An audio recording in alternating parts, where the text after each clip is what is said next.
یہاں امام معمر اکیلے بات نہیں کرتے ہیں. اٹھائیے امام بخاری کی ہی جز القراءت اٹھائیے. اس میں اس کے ساتھ مطابق موجود ہے عبدالرحمن بن اسحاق. خود امام بخاری نے مطابق میں ذکر کیا، بخاری نے ذکر نہیں کیا تو جز القراءت میں ذکر کیا، اور اس میں فصائل کا لفظ خود امام بخاری لائے ہیں. یہ وہی جز القراءت ہے کہ جس کو آپ پیش کر کے تو ساتھ ہی کہہ رہے تھے کہ میں بخاری پیش کر رہا ہوں یا بخاری کی کتاب جز القراءت پیش کر رہا ہوں. تو اسی جز القراءت میں دیکھیے نا عبدالرحمن بن اسحاق سے خود مطابق لا کر امام بخاری فصائل کا ذکر کرتے ہیں.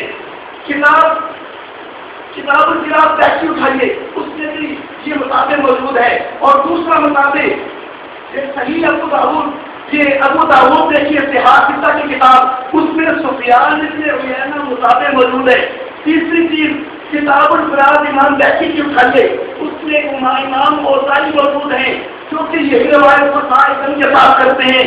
اس میں شعیب بن ابو حمزہ موجود ہے جو فصائل کے ساتھ کی روایت کرتے ہیں.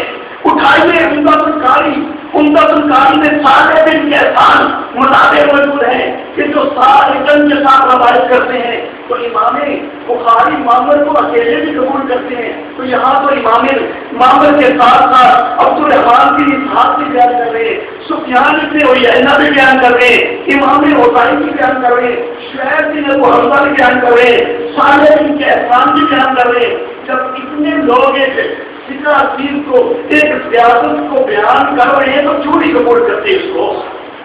اللہ. اور پھر صرف فضائل کا لفظ نہیں، اللہ. اٹھائیے ابو داؤد، اس میں ماں میسرہ کا لفظ ساتھ موجود ہے. ماں میسرہ کا کہ فاتحہ اور جو کچھ آسان رکھے ساتھ ہو. تو جب فاتحہ اور اس کے ساتھ ہو تو یہ تو مقتدی کے لیے نہیں ہے، یہ تو امام کے لیے ہے نا، یا منفرد کے لیے ہے. سنن کبریٰ میں بیہقی اٹھائیے، اس میں ماں میسرہ کا لفظ موجود ہے. امام بیہقی کی جز القراءت سے کتاب القراءت اٹھائیے، اس میں ماں میسرہ کا لفظ موجود ہے. اور خود امام بخاری کی جز القراءت اٹھائیے، اس میں بھی ماں میسرہ موجود ہے. آگے چلیے، صرف فضائل اور ماں میسرہ ہی نہیں، ماں زہرہ کا لفظ بھی موجود ہے کہ سورہ فاتحہ اور اس پر کچھ زائد آپ بھی مانتے ہیں کہ مقتدی کے لیے نہیں ہے، کچھ زائد مقتدی کے لیے نہیں ہے. تو ماں زہرہ کا لفظ یہ بھی خود جز القراءت امام بخاری میں موجود ہے، امام بخاری کی جز القراءت میں موجود ہے، ابو داؤد میں موجود ہے، بیہقی کی کتاب القراءت میں موجود ہے، مستدرک حاکم میں موجود ہے. اور مستدرک حاکم میں وہ حدیثیں لائی گئی ہیں کہ جو بخاری کی شرط کے مطابق ہو، تو وہ اس میں بھی موجود ہے. ماں زہرہ کا لفظ سنن کبریٰ میں بیہقی میں بھی ماں زہرہ کا لفظ موجود ہے. فصائل میں ایک لفظ، ماں میسرہ دوسرا لفظ، ماں زہرہ تیسرا لفظ. آئیے آگے چلیے، وہ سورۃ کا لفظ بھی موجود ہے، سورہ فاتحہ اور ساتھ کوئی اور سورت مقتدی کو لیے آپ بھی قائل کوئی نہیں. تو یہاں سے بھی پتہ چلا کہ یہ حدیث مقتدی کے لیے نہیں ہے. سنن ابن ماجہ اٹھائیے، اس میں سورۃ کا لفظ موجود ہے. ترمذی اٹھائیے، اس میں سورۃ کا لفظ موجود ہے. مزید آگے آئیے، ایک اور لفظ ماں غیرہا، اس کے علاوہ بھی تھا سورہ فاتحہ اور اس کے علاوہ کچھ اور بھی، یہ بیہقی کی کتاب القراءت میں موجود ہے. ایک اور لفظ شیء معہا، یہ بھی کتاب القراءت میں بیہقی میں موجود ہے. ایک اور لفظ ثلاث آیات، تین آیتیں حضور اکرم صلی اللہ علیہ وسلم سے جو کہتے تھے کہ یہ امام ابو حنیفہ نے خود سے بات کی ہے 3 آیتوں والی. تو یہ امام ابو حنیفہ نے خود سے بات نہیں کی. مجہول اٹھائیے، حضور اکرم صلی اللہ علیہ وسلم سے سند ثابت ہے کہ جس میں 700 آیات ذکر ہے. مجموع فوائد اٹھائیے، اس میں آیتین من القرآن کا لفظ موجود ہے. ذیلی اٹھائیے، اس میں آیتین من القرآن کا لفظ موجود ہے. ذیلی میں 700 آیات فصائل کا لفظ بھی موجود ہے. اللہ اکبر. تو اللہ کے محترم، میرے محترم آباد، کہ جس نے سورہ فاتحہ کے ساتھ کبھی کبھی راوی ماں زیادہ کہتا ہے، کبھی فصائل کہتا ہے، کبھی ماں میسرہ کہتا ہے، کبھی سورۃ کہتا ہے، کبھی ماں غیرہا کہتا ہے، کبھی کہتے ہیں ثلاث آیات، کبھی کہتے ہیں آیتین، کبھی کہتے ہیں سورۃ، کبھی کہتا ہے شیء اللہ، کبھی کہتا ہے ثلاث آیات فصائل۔ یہ ساری چیزیں ثابت کر رہی ہے کہ یہ مقتدی کے لیے نہیں ہے، یہ حدیث مقتدی کے لیے نہیں ہے، یہ ان کی پہلی روایت تھی، اور میں نے ثابت کیا کہ یہ روایت مقتدی کے لیے نہیں ہے۔ آگے پڑھتے ہیں فصائل ان کا چھوڑ دیتے ہیں، آگے پڑھتے ہیں۔ ہم الحمدللہ پوری حدیث پر عمل کرتے ہیں، ہم الحمدللہ پوری حدیث پر عمل کرتے ہیں، ہم فصائل کو ساتھ ملا کر جو معنی بنتے ہیں اس پر عمل کرتے ہیں، اور کہتے ہیں کہ یہ امام کے متعلق ہے اور منفرد کے متعلق ہے۔ اللہ اللہ حضرات محترم مزید سنیے گا، حضرت جابر بن عبداللہ رضی اللہ تعالی عنہ انہوں نے اس حدیث سے کیا سمجھا کہ یہ کس کے متعلق ہے؟ حضرت جابر بن عبداللہ رضی اللہ تعالی عنہ صحابی رسول اس حدیث کے متعلق کیا سمجھا؟ اٹھائیے ترمذی، من صلی رکعتا لم یقرأ فیہا بأم القرآن فلم یصلی، جس نے کوئی ایک رکعت ایسی پڑھی کہ جس نے ام القرآن کو نہیں پڑھا، سورہ فاتحہ کو نہیں پڑھا، اس کی نماز نہیں ہوئی، الا ان یکون وراء الامام، مگر یہ کہ امام کے پیچھے ہو تو نماز ہو جاتی ہے۔ صحابی رسول کا فتویٰ، صحابی رسول کا فتویٰ، صحابی حدیث کو کیا سمجھ رہے ہیں؟ اللہ اللہ، اور امام ترمذی صاحب کہتے ہیں ھذا حدیث حسن صحیح، یہ حدیث حسن صحیح ہے۔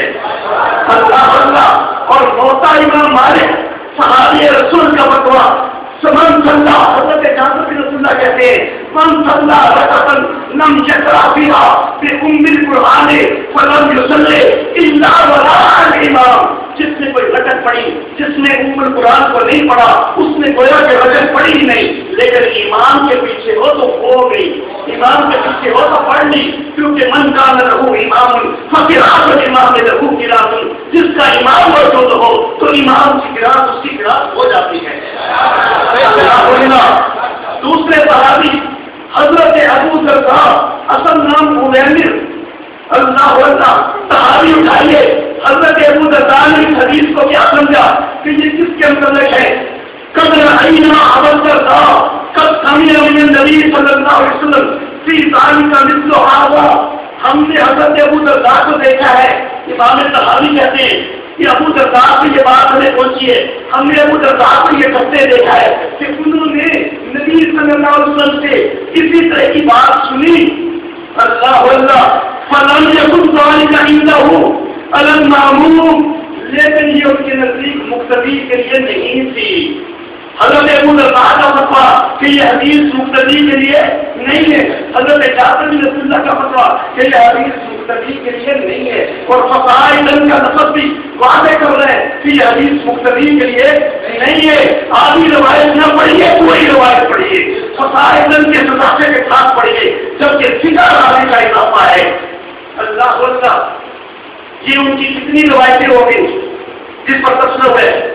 ایک کوئی نہیں، انہوں نے 10 پیش کیے، لیکن میں کہتا ہوں روایت ان کی اس کے اوپر تبصرہ ہوا ایک کا، لیکن پڑھی کتنی تھی انہوں نے؟ آدھی پڑھی تھی، آدھی، پوری تو پڑھی نہیں، پھر ایک نہ ہوئی، آدھی ہوئی، اور آدھی جو ہوتی ہے لا تقربوا الصلاۃ، آدھی وانتم سکارى پر عمل نہ ہو تو یہ قرآن پر عمل ہوگا؟ صرف لا تقربوا الصلاۃ پر عمل ہو، وانتم سکارى پر چھوڑ دے تو یہ قرآن پر عمل نہیں بنتا۔ تو اسی طرح صرف لا صلاۃ لمن لم یقرأ صرف فاتحہ کی کتاب اس پر عمل ہو، فصائل کو چھوڑ دے تو حدیث پر عمل کوئی نہیں ہوتا۔ تو پھر آدھی بھی نہیں گئی، پھر آدھی بھی نہیں گئی، کتنی ہو گئی؟ زیرو ہو گئی، کیونکہ جو پڑھی ہے اس پر بھی عمل پورا کوئی نہیں ہوتا۔ اللہ اللہ، آئیے دوسری روایت، ایک روایت 0 ثابت ہو گئی، دوسری انہوں نے جو دلیل پیش کی ہے۔ باقی اس روایت کے متعلق میں گزشتہ تقریر میں بھی بات کر چکا ہوں، کافی چیزیں وہاں پر جہاں میں چیزوں کو میں دوبارہ دہرانے کی ضرورت نہیں سمجھتا، ان کی روایت کے متعلق کچھ اور چیزیں بیان نہیں کی۔ اللہ اللہ، دوسری روایت صحیح مسلم سے انہوں نے پیش کی، من صلی صلاۃ لم یقرأ فیہا بأم القرآن فہی خداج صلاۃ غیر تمام فقیل لأبی ہریرہ انا نکون وراء الامام فقال اقرأ بہا فی نفسک۔ یہ انہوں نے دوسری روایت پیش کی، اور اس روایت پر بھی گزشتہ درس میں بات کر چکا ہوں تفصیل کے ساتھ، اب اختصار کے ساتھ اس کا خلاصہ عرض کرتا ہوں۔ گزشتہ درس میں جس پر تفصیل ہو چکی، میں ضرورت نہیں سمجھتا کہ اس کے اوپر مزید دوبارہ جو ہے اسی طرح تفصیل سے بات کروں۔ میں نے یہ ثابت کیا تھا کہ اس میں جو من کا لفظ ہے تو من ہمیشہ عموم کا لیے نہیں ہوتا۔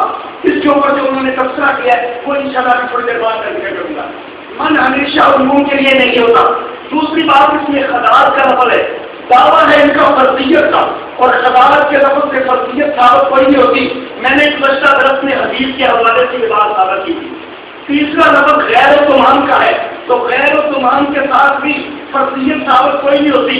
یہ بھی گزشتہ درس میں نے حدیث کے حوالے سے بات کی تھی۔ اور اقرأ بہا فی نفسک، یہ مرفوع نہیں ہے، یہ حضرت ابو ہریرہ کا اپنا قول ہے، اور آپ کے نزدیک تو صرف اطیع اللہ و اطیع الرسول، آگے جانا ہی نہیں ہے۔ تو یہاں پر پھر حضرت ابو ہریرہ کی جھولی میں کیوں بیٹھتے ہیں؟ یہاں پر بھی اطیع اللہ و اطیع الرسول تک ہی دے رہا، یہاں پر حضرت ابو ہریرہ کے لفظ کیوں پیش کرتے ہیں؟ اللہ اللہ۔ اور پھر اقرأ بہا فی نفسک کا معنی کیا کرنا ہے؟ کہ دل میں پڑھ لو، زبان ہلا کر نہیں کرنا، یہ معنی نہیں کرنا، کیونکہ حدیث کا معنی وہ کرو جو قرآن کے مطابق ہو۔ حدیث کا معنی میرے آقا کی کوئی بات قرآن سے نہیں ٹکراتی، میرے آقا کی کوئی بات قرآن سے نہیں ٹکراتی۔ قرآن کہتا ہے کہ